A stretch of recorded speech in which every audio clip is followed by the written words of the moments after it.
আজকের গল্পটা খুব ইন্টারেস্টিং। একটা কৃপণ ধনী মানুষ, সারা জীবন সে অনেক কষ্ট করছে, কৃপণতা করছে, শুধুমাত্র টাকা জমাইছে। ব্যাংকে যত টাকা বাড়তো তত তার ভালো লাগতো।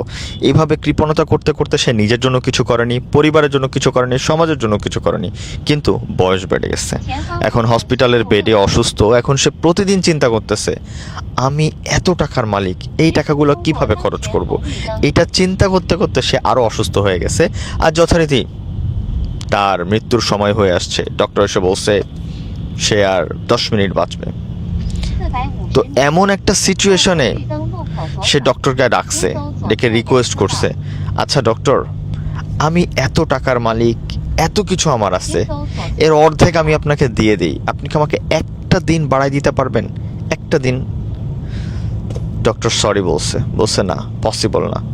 তখন লোকটা তার পাশে থাকা একটা কাগজে লিখলো, আমি এই টাকাগুলা ইনকামের জন্য আমার সারাটা জীবন খরচ করছি, আর এখন এই টাকাগুলা দিয়ে দিতে চাই একটা দিনের জন্য, একটা দিনের জন্য, কিন্তু সেটাও আমি পাইনি।